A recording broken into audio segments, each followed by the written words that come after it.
पति ने पत्नी, सास और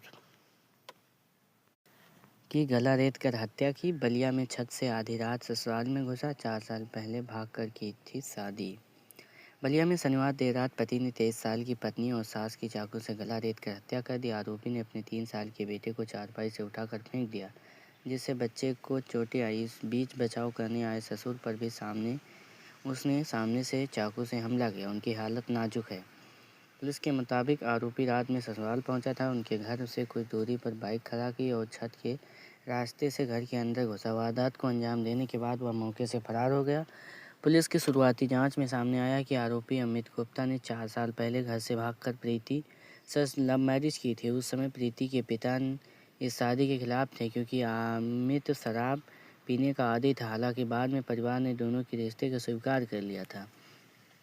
पुलिस के अनुसार शादी के बाद आरोपी ससुराल पक्ष से कार की मांग करने लगा था। मांग पूरी न होने पर वह पत्नी के साथ मारपीट करता था। करीब 10 दिन पहले भी उसने पत्नी पर चाकू से हमला किया था, जिसके बाद प्रीति बेटे को लेकर मायके आ गई थी। वह पत्नी वापस बुला रहा था, लेकिन उसने इनकार से नाराज कर दिया। उसने वारदात को अंजाम दिया। यह घटना बलिया के नागरा थाना क्षेत्र की है।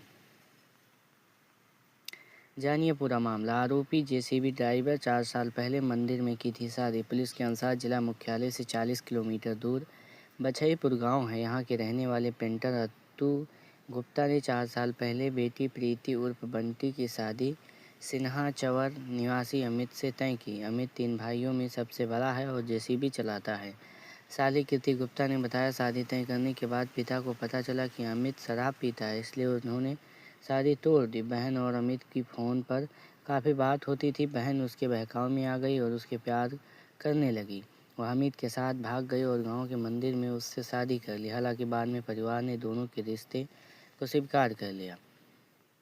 10 दिन पहले पत्नी पर किया था चाकू से हमला। साली ने बताया, शादी के समय अमित की कोई डिमांड नहीं थी, लेकिन बाद में वह कार की डिमांड करने लगा। घर वालों ने मना किया तो वह अक्सर बहन से मारपीट करने लगा। 1 महीने पहले दोनों के बीच झगड़ा हुआ। गांव में पंचायत बैठी, हालांकि कोई फैसला नहीं हुआ।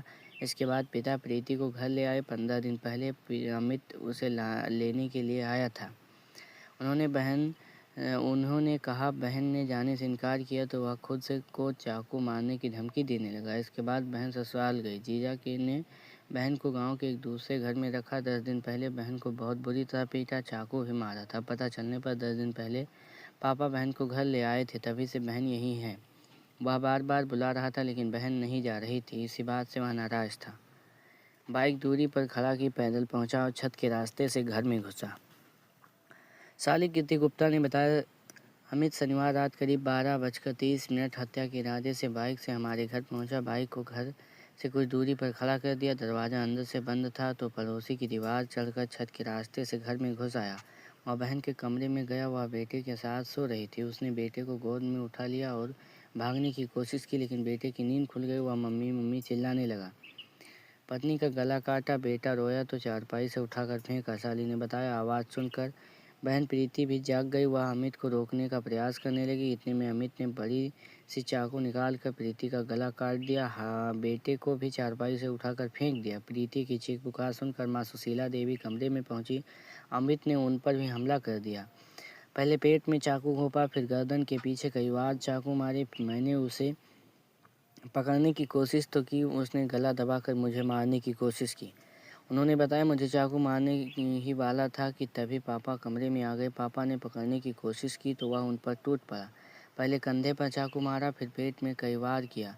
पापा चिल्लाते हुए बाहर भागे तो पड़ोसी जुटने लगे। इतने में अमित मौका पाकर फरार हो गया। बहन प्रीति और मां सुशीला की मौके पर ही मौत हो गई है। आसपास के लोग पिता को सीएचसी ले गए हैं। प्राथमिक इलाज के बाद डॉक्टरों ने उन्हें वाराणसी रेफर कर दिया है। एसपी ओमवीर सिंह ने बताया, वारदात की सूचना मिलते ही थाना प्रभारी नगरा मौके पर पहुंचे। शवों के पोस्टमार्टम के लिए भेज दिया गया। फॉरेंसिक टीम ने मौके से साक्ष्य जुटाए हैं। आरोपी की गिरफ्तारी के लिए 3 टीमें लगाई गई हैं। उसकी तलाश में दबिश दी जा रही है। घटना को देखते हुए गाँव में पीएससी तैनात कर दी गई है। पड़ोसी बोले, ऐसे हत्यारे को तो फांसी दे दी जाए। पड़ोसी राजेंद्र यादव ने बताया, हमें सुबह 8 बजे घटना के बारे में पता चला। कमरे में गए तो अंदर हर तरफ खून फैला हुआ था। बहुत बुरी तरह से मारा गया है। ऐसे हत्यारों को तो फांसी दे देनी चाहिए।